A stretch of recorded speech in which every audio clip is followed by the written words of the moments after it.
Hello, my name is Justine Foster, and I'm going to be talking about the MOOC, and I'm going to screen share my presentation with you.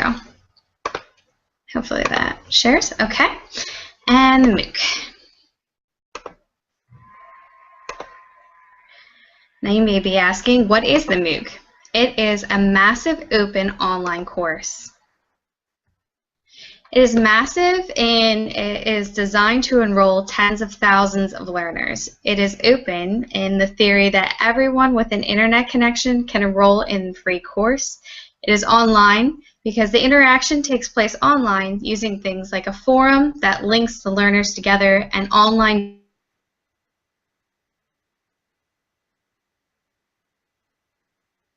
they have assessments, online tests, and quizzes, and a proctored exam. They are generally free, and once completed, students may receive a certificate of completion and quite possibly college credit, and they are massive. The concept is that learning comes from a network of relationships or connections. The courses involve videos, reading, problems, and the interactive forum, as I said. And each week, the group receives the same assignment of videos, video lectures, reading, quizzes, and/or a threaded discussion. And each member completes the work in their own time.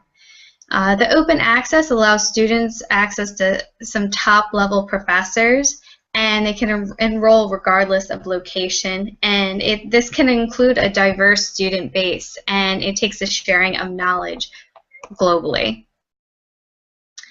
MOOCs formally entered in 2008, gained a lot of media buzz in 2012, and it was considered the year of the MOOC. This is when Stanford University offered their first MOOC. The MOOC uses a feature made popular by Khan Academy. It involves flipping the classroom. This swaps classwork and homework. So learning happens not through the lectures in class, but instead through the course materials given to students to explore at home. And when they're in class, they use their knowledge in exercises and basically do the homework in class, and this is facilitated by the teacher.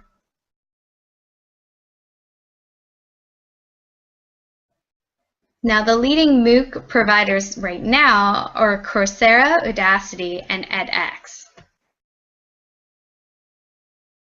Right now at Coursera, there are 75 courses that offer verified certificates, and 5 of those offer college credit, and I'm sure this will change in time. Ones that do include credit are Pre-Calc and Algebra from University of California, Calculus from UPenn, and 2 classes from Duke that are Genetics and Evolution and Bioelectricity.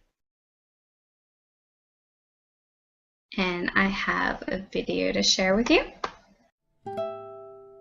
Every few seconds, the ticker on the Coursera website moves up, as 70,000 new students a week enroll in courses like Human-Computer Interaction, Introduction to Astronomy, and Modern Poetry, all offered by top-tier universities.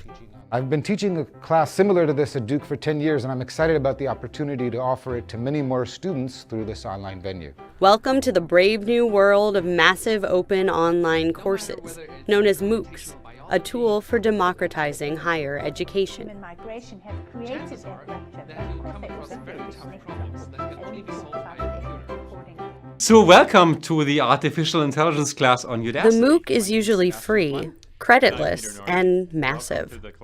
MOOCs first landed in the spotlight last year when Sebastian Thrun, a Stanford professor, offered a free artificial intelligence course, attracting 160,000 students in 190 nations. Although only a fraction of students who sign up actually complete the courses, millions of students are now enrolled in hundreds of online courses, including those offered by Udacity, Mr. Thrun's spin-off company, edX, a joint venture between Harvard and MIT, and Coursera, a Stanford spin-off that has attracted top universities like Princeton, Columbia, Duke, and University of Pennsylvania. We're in the business of creating and disseminating knowledge. And in 2012, The internet is an incredibly important place to be present if you're in the knowledge dissemination business. One of the first MOOCs the university developed is called Healthcare Policy and the Affordable Care Act, taught by Dr. Ezekiel J. Emanuel, a former health advisor to the White House Office of Management and Budget. There's nothing like watching yourself on video to realize how boring and stilted you can be. So far, most MOOCs are in tech subjects like computer science and math, with straightforward content that could be graded by a computer. Providing instructor connection and feedback in courses like Dr. Emanuel's is tricky.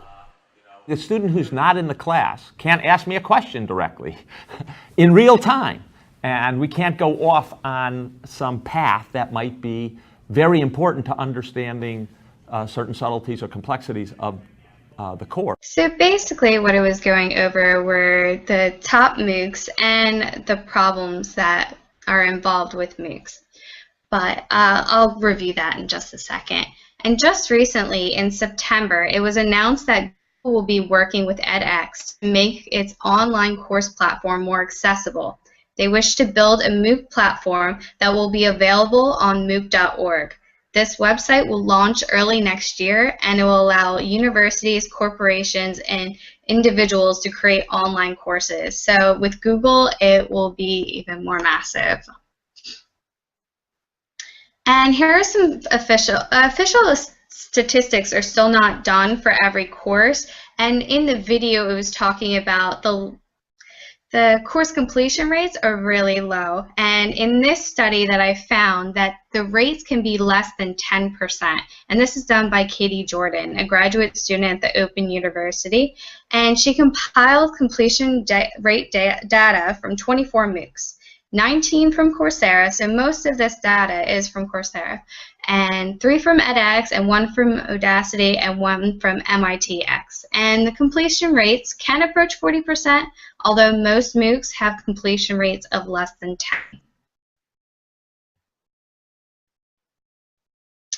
And this may be because there is no penalty for dropping out of the class. There can be a lack of self-motivation. Sometimes curiosity, someone will sign up just to see what it's all about, and sometimes they only wanted a certain section of the course for review in another class they're taking, and they did not intend to finish. And it's the challenge of motivating students because it's impersonal and it's a struggle to get them more involved and continue on. And here's my works cited, and I'm going to close that. Now, does anyone have any questions?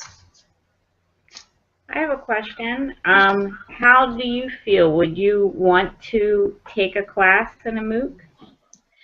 I feel like I would take a MOOC if I needed help with a class I was already physically in, and I think it would be beneficial in that way. But me personally, I don't think I have the self-motivation to take all my courses online. But I do like the idea of having that flexibility and having it be free, save on tuition.